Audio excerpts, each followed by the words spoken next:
What's up, guys? CJ here, and welcome back to another episode of Superfriends, episode number 86. Thanks for joining us. I'm joined, as always, by Luke. Hey, guys. What's up? And Tim. How's it going, everyone?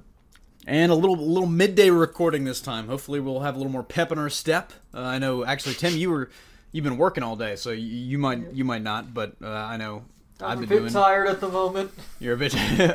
It's okay. Well, we actually, you finally saw Wonder Woman. I finally saw Wonder Woman. We can both talk a little bit about that. But other than that, we got some great topics lined up for you today. We're going to talk a little bit about this rap report that came out on Monday, I believe, about kind of the turn of the DC universe and how they've made a change in Wonder Woman is probably more in line with what we should expect from the universe moving forward. Big confirmation about a cameo for Justice League, Flash character that we didn't think we were going to be seeing quite yet, if that movie never got off the ground.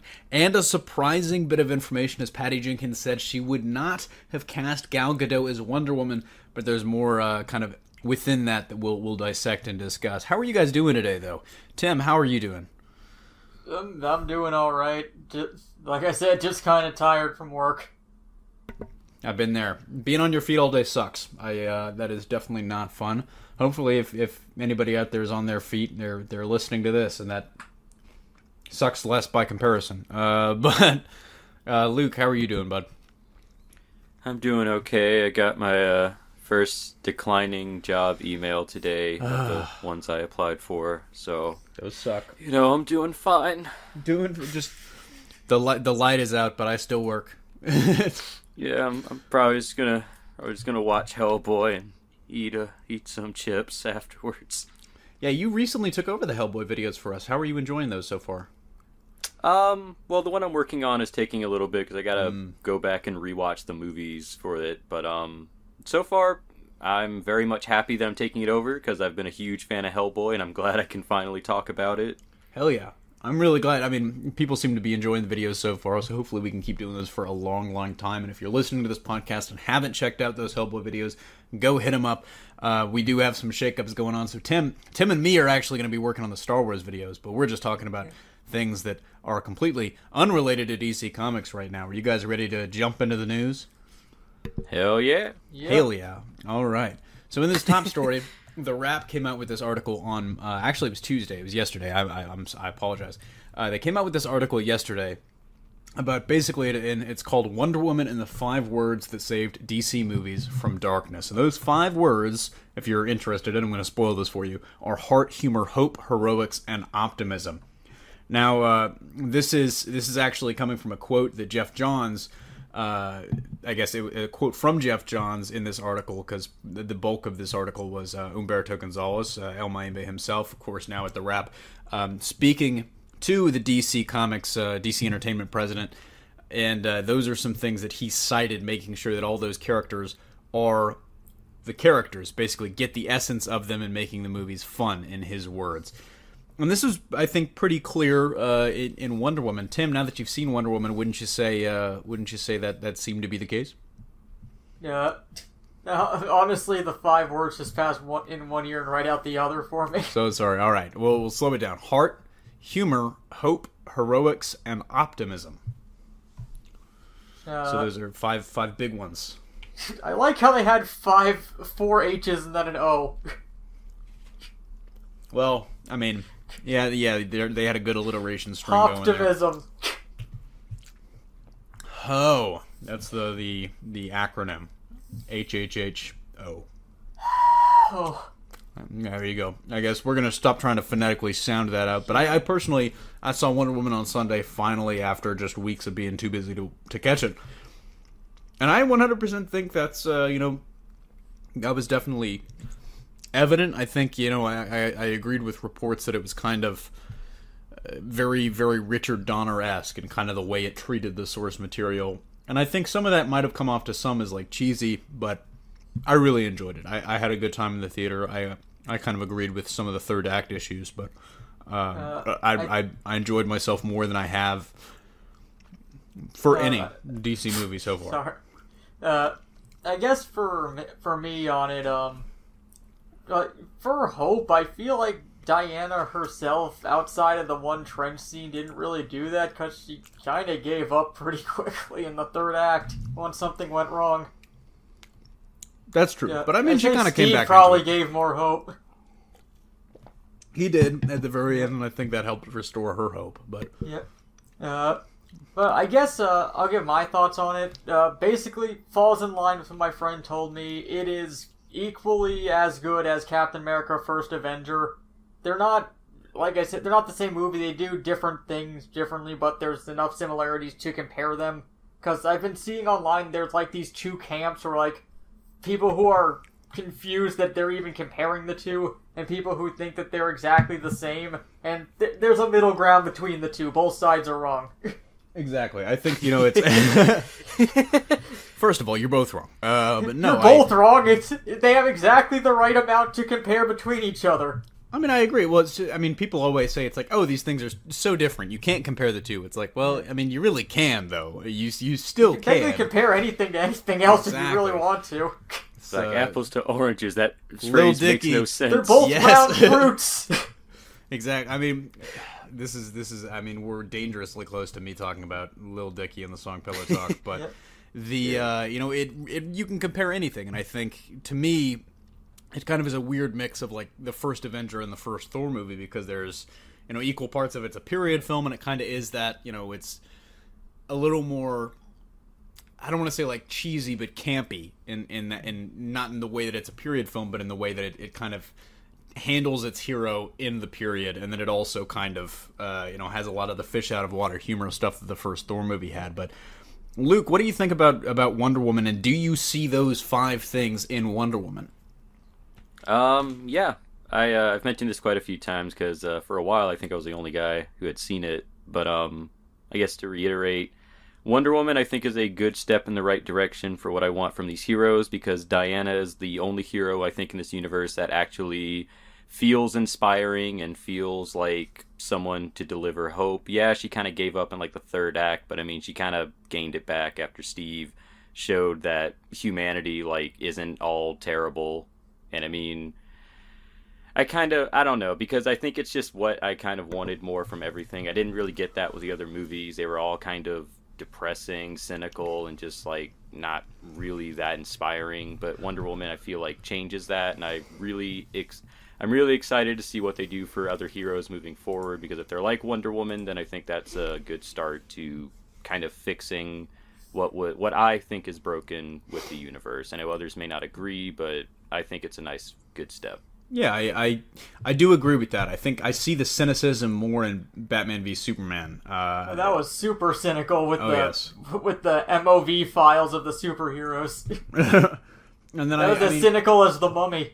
There you go. But I kind of see that's kind of like the peak of it. It's like this peak cynicism, almost like, and I think people compare it to Watchmen specifically because there is kind of that more cynical treatment of superheroes, and it's like, oh, superheroes in the real world wouldn't be, even good people, it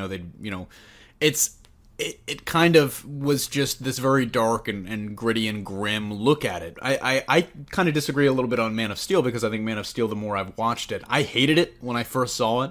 The more and more I've watched it, the more and more I like it, and the more and more I see, a little bit of hope. It's still kind of a more grounded take on Superman, and of course I still hold the Donner films to be the high standard, but it still, I think, is grown on me, and I think I see more there than a lot of people do, or at least a lot of people on this channel do. But we'll see. They do cite that they will be carrying that positive tone forward into the upcoming DC films. Interestingly enough, they say this started after Batman v Superman, which I guess makes sense, because Wonder Woman had just begun production when that movie came out. Suicide Squad was essentially done, because it came out, of course, 5 months after that.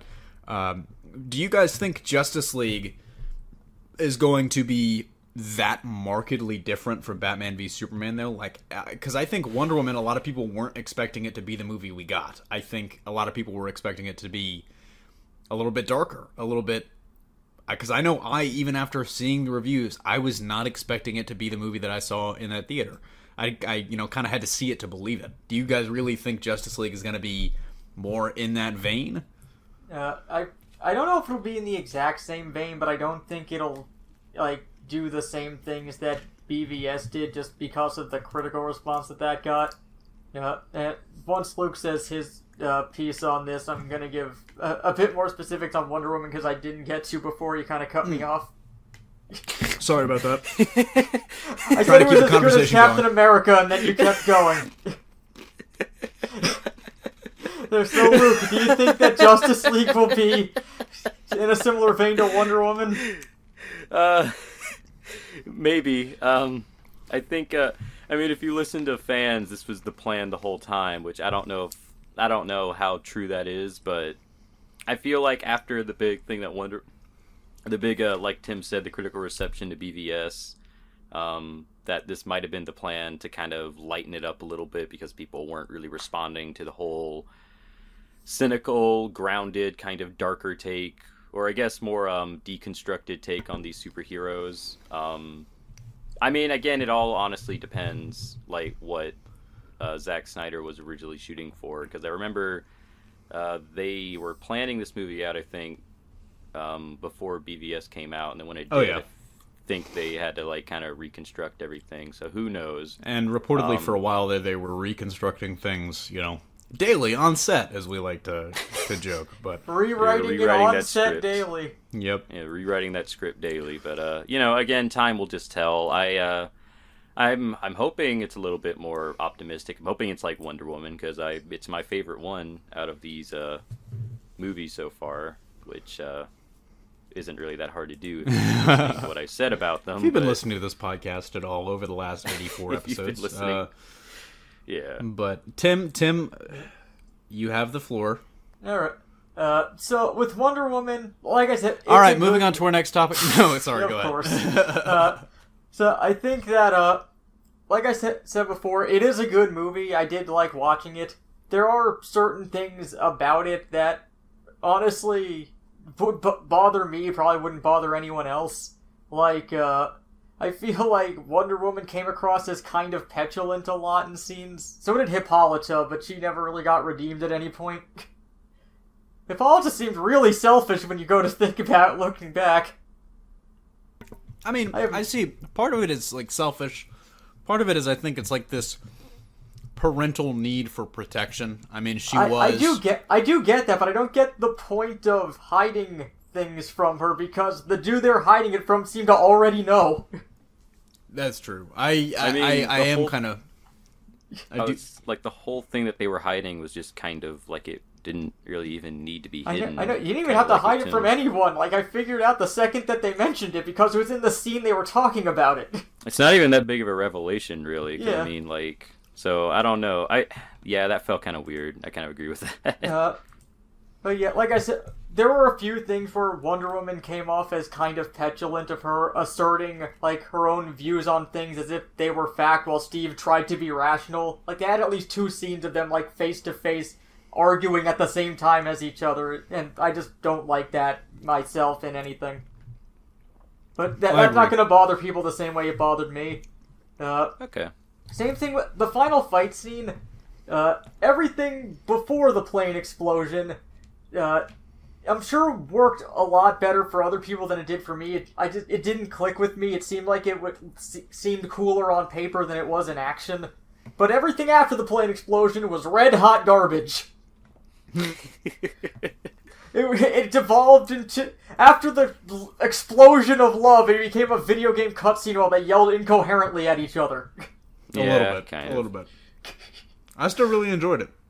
Yeah, I still like the movie too. I like Captain America: First Avenger. I like this, so good step in the right direction. If they go the Captain America route and make a Winter Soldier quality movie, it'll be one of the best comic book movies ever made for the next one. There you go. Who knows? We'll just have to wait and see. Kind of the last thing I want to do before we move on, and we are going to move on to the next story, but where would you guys rank? How would you guys rank the 4 DCEU movies at this point? Tim, actually, I'll just go with you because we'll give you feed the hot hand. Okay, mine's weird. I have Wonder Woman, Suicide Squad, BVS, Man of Steel. Wow. Okay. Yeah. Man of Steel I find incredibly boring. I can see that. But Luke, what's your rankings? Wonder Woman, Man of Steel, Suicide Squad, BVS. I'm glad that we actually all have 3 different rankings, because I go Wonder Woman, Man of Steel, BVS, a thousand meters of shit, and then Suicide Squad, which is arguably the second worst movie that I've seen in theaters, but behind only the Fantastic Four reboot. But kind of on that, The Last Airbender. Oh, that's awful too. Don't remind me of that. Beyond that positive note, we're going to move on to an even more positive note, in my opinion, as we've gotten a big piece of news about a Justice League cameo that we didn't think we were going to be getting, and this is another Flash character who was announced a while ago, but we had no idea would be appearing this November until just yesterday, when an interview that she did with Model East magazine was unearthed, and that is Kiersey Clemons, who plays Iris West. So she said that in this, she was asked what roles she had for the rest of the year, and she replied, "This November, I'm making a cameo in Justice League as Iris West, and it's the first time that you meet her before we get to see her in The Flash with Ezra Miller. It was my first time doing something so extravagant like that." In theory. See, that we'll talk about that in a little bit. Are you guys surprised at all to see Iris West in this movie? I mean, from the trailer, we knew we were going to get Henry Allen, but it seems like we're going to get a lot more of Barry's backstory than I think people might have expected. Luke, did that surprise you at all? Kind of. There seems to be a lot of backstory exploration for a lot of characters, so I guess this kind of makes sense. It seems like a world-building-y kind of movie, because they have a lot of, like, small roles for, like, side characters of each of the individual members of the team. Mm-hmm. Oh, yeah, so like BVS. I mean, so the kind of that's a... I agree with that assessment, and it's one of those things that kind of worries me, because these world-building movies are usually not successful because they get bogged down in so much exposition, but I guess it kind of just... Like, it kind of just depends on the size of the cameos. Like, are they really trying to set up the Flash movie to spin off, or I wonder what the Iris symbol looks like on her folder.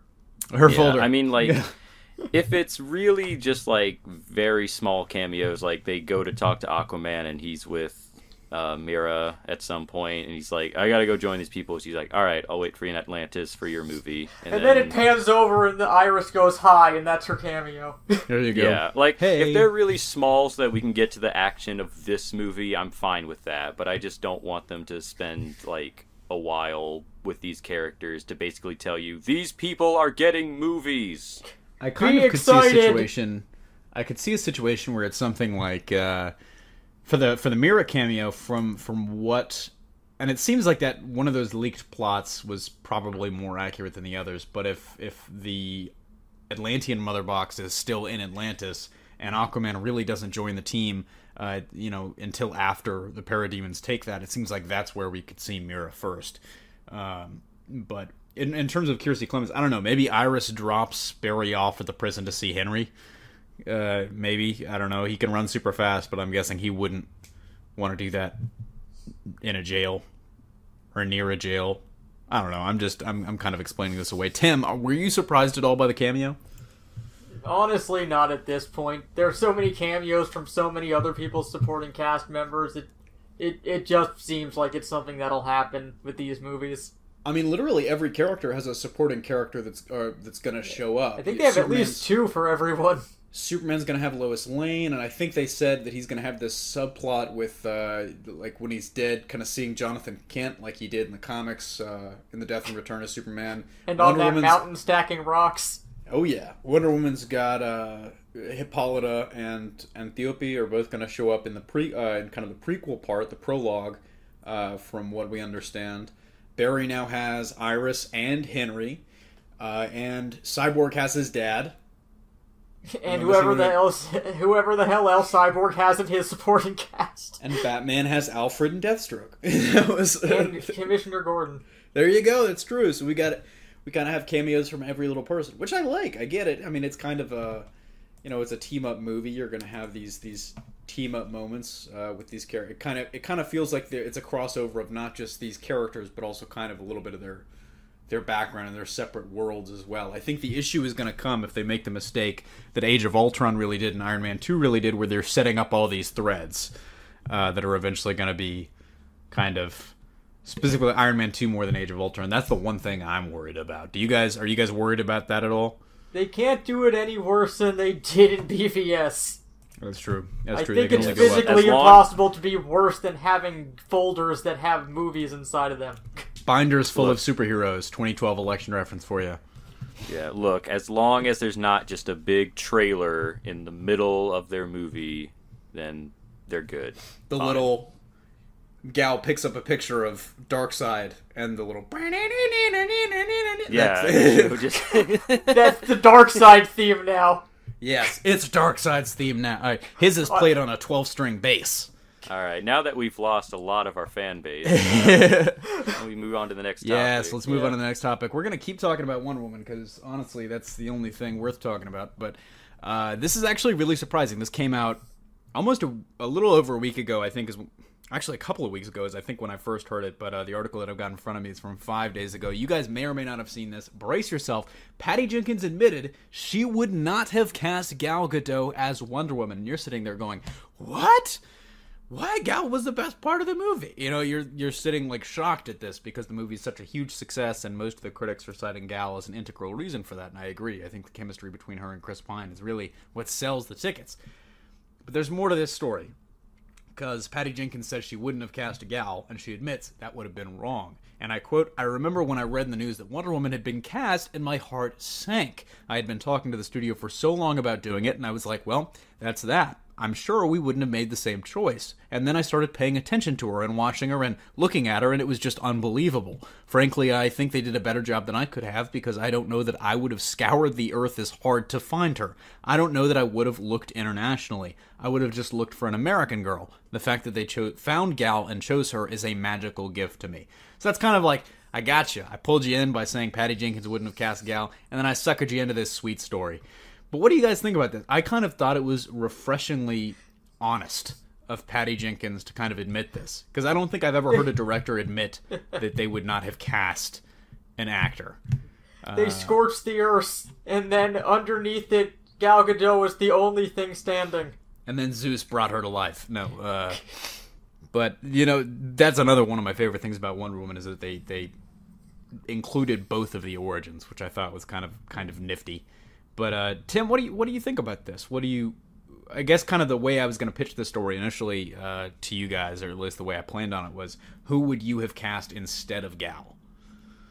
I don't know if I have any ideal casting for Wonder Woman off the top of my head, but honestly, I can get it because unlike we said, unlike the MCU, which had all the individual films then led to the crossover, and then this one, they had things set up by Zack Snyder, and then it branches off later.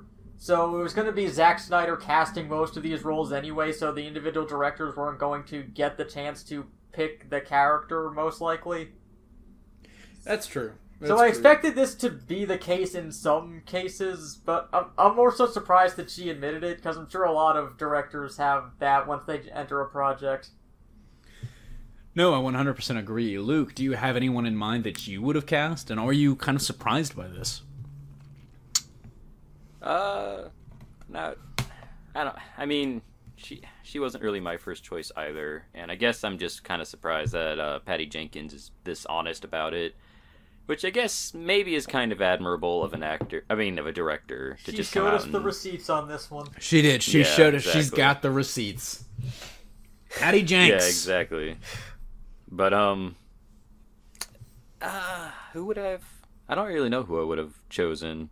I remember for a while I wanted Jamie Alexander, but I don't know how that would have turned out. I think she would have probably been the choice. Actually, there was so many whispers about her kind of being attached to the role, and specifically back when Patty Jenkins was in talks to direct. So it's it might have been a situation where we just didn't see Lady Sif again in Thor movies, but. Yeah, which I mean, like we do now. I was about to say not a huge loss, but not background filler, lady. now you are the star now. But all right, okay. So I guess kind of the follow-up question to this that I want to ask is: did Gal win you over with this movie, with Batman v Superman? Luke, did she win you over? Has she convinced you that she is Wonder Woman. Maybe not to the extent that someone like Robert Downey Jr. is Tony Stark, but I mean certainly to the degree that, okay, like Chris Pratt is Star-Lord, Chris Evans is Steve Rogers. I don't agree with Chris Pratt as Star-Lord, Okay, but I mean, Gal Gadot did a really good job in, I think, the film, so I don't know. Like, again, I kind of want to see this character develop because she's not, like, the Wonder Woman at the moment, because what we saw in Wonder Woman was her in her beginning stages, and then in BVS she was... She was but a wonder tot. Yeah, so... I mean, I want to see where she goes, but she did bring a lot of, I feel... She brought, like, a lot of life to that character in Wonder Woman. She made me feel like she felt natural as opposed to some of the other characters, so I mean, she did a great job. I don't know if I'd say she is, like, the Wonder Woman. I feel like I have to see another movie with her, but... Yeah, she did a good job, in my opinion. Tim, do you think Gal's won you over? Is she in that Chris Evans, Steve Rogers level? I mean, she has been fine with me so far. I kind of agree with Luke. We got like the early stages of Wonder Woman interacting with the world of man. Now, drive it home in the sequel with her as Wonder Woman. True. You've got to, and what's interesting is we already have some little tidbits about what the sequel might entail, and Patty Jenkins says, Wonder Woman's probably going to have to come to America. So, there you go. Everybody that was a little concerned about that, and maybe she wouldn't be kind of the American hero that a lot of people grew up with Wonder Woman being. Wonder Woman is going to come to America. She's going to leave the Louvre, quit that cushy position, and she jumped away from it with great awkwardness. You're right. She power lunged off of that balcony. She fell with style. Well, not even style. She just kind of fell in an awkward pose. She kind of just like hovered away, like. She had to go. Her planet needed her. Basically, she kind of just. What was that movie where the car just flew off at the end of the movie? Just kind of the car had. Yes, she flew away like fucking greased lightning. But the chitty bang bang whatever. In the movie theater, in this crowded movie theater, in a Sunday afternoon matinee showing, my girlfriend turns to me and she goes, "Can Wonder Woman fly?" And I go, well, in some comic incarnations she can, but I think in this movie all she does is jump real far. And then in the battle with Ares, she's hovering there. She's hovering there, and my girlfriend slaps me and goes, "She can fly." And I was like, no, she. I mean, she was. It's hard to tell what she was doing in that scene. And she power lunged away from that building and didn't look like she was coming down. So I don't know. Maybe I don't even know what she was aiming for. I have no idea. I've got zero idea what she was aiming for. But now she jumps to America. She jumps. She just is gonna fly. She's taking the path that like planes fly. She's gotta go up like towards Greenland and then like arc back down. But she'll make it eventually. It's gonna save her some time. I believe. I had another thing that I was going to add to this, but I don't think I think we're going to leave it there. We're going to move on to viewer questions. Good place. Drop it. Good way to end it. Before we piss people off, the Wonder Woman jumping truthers that we've pissed off. Okay, so you guys ready to move on to some viewer questions? Yep. All right, real short episode this time, but Babu Simim, I assume that's how that name is pronounced, asks, with WB and DC giving us a more updated roadmap of the DCEU film slate at Comic-Con in a few weeks, what's your ideal film slate with what's already been discussed, announced for the franchise? And what's a previously unannounced film that you'd like to see? So, real quick, we don't know for sure that they're going to give us an updated film slate. We hope, especially us here at the Hybrid Network, we wanted this for such a long time. Literally from several months after they announced the first one, I feel like we needed an updated film slate. I remember where I was sitting when they announced the original film slate. But this is a pretty in-depth question. Tim, what's your ideal film slate? I guess let's say, I'm going to try and shorten this. What's your film slate for 2018, 2019, and 2020? 2018, that's Aquaman and Justice League Part 2 right now, right? Yep. I'm gonna stick with that for 2018. 2019, they already said they're going forward with Dark Universe and Batgirl, so that'll be 2019. 2020, one of the Shazam Black Adam movies, and then maybe Green Lantern Corps. I kind of want them to give up on Cyborg. It seems like a waste of time at the moment, and then come back to that later. And something that they haven't announced, that a Nightwing for 2021, and then things that they haven't announced yet. I have no idea what I wanted. Amazing Man, 2022. Yes. Perfect. Luke, what's your ideal film slate? That. Amazing Yeah. Man 2022 hashtag. Tim speaks for all. Let's get it rolling on Twitter. Come on. There you Amazing go. Man. Amazing Man. All right. So for me, I'm saying 2018. We've got Aquaman coming out later that fall. I'm gonna say Aquaman is actually gonna be the only DC movie that comes out next year. 2019, I'm thinking the Batman solo film, the Batgirl movie, and Man of Steel 2. Why not? And then 2020, Green Lantern Corps, The Flash, and let's do Wonder Woman 2, and a fourth movie. I'm going to say Justice League Dark, and that's what I'm going to do. Is there any unannounced film that you guys would like to see? Amazing Man. Amazing Man is your choice. I'm going to say Amazing. What's unannounced? What does unannounced mean? It I mean, like it's one kind of the few anything. properties they haven't stated is getting a movie yet. Swamp Thing. Ooh, I'm down for that. But I'm gonna say Plastic Man. Give me a hard R Plastic Man movie. All right. All the dicks. Scott Applier Pop Cult fan asks, after having seen the Wonder Woman movie and the new DCEU intro that was definitely reminiscent of the Justice League Unlimited opening theme, I am curious how they might change that intro for future movies every few years. How do you guys think the intro will differ every few years, or do you think the intro will impact when or where new characters are set to appear? I don't think it's really going to impact when or where. I think it's cool, but I don't think it's really going to have any bearing on the film universe. The question of how is it going to change every few years is tough. Luke, how do you think it's gonna change in a couple of years? More characters. I think that's probably everyone wears a sombrero. Yes. Awesome. It could. I think more characters is definitely a way they could go. I think they're just going to change it up completely, and it's going to be something completely different. Because that seems to be the trend. It's like Marvel keeps this theme of the words on the screen, but DCEU, they basically, whenever they change it, it's completely different. They had the whole, we're gonna like just peel back from the page, and then it's gonna, I don't know, I can't even really remember their last few intros, but I hope they don't change this one. I hope this is their intro forever. Cool? Is that cool with y'all? Yeah, I don't think it's really gonna change. I think it's like we discussed last week. I agree with Luke that it's probably just a lineup of their characters. Yeah, because the Aquaman in the lineup itself looks like the Jason Momoa one, but the one in the individual shot looks like comic book Aquaman. I agree. It's weird. Like, that was a weird choice. And also, I mean, the Superman costume is a little different. The Cyborg costume definitely looks different. I think you're right. It's just a lineup of their comic book properties that they could or could not use.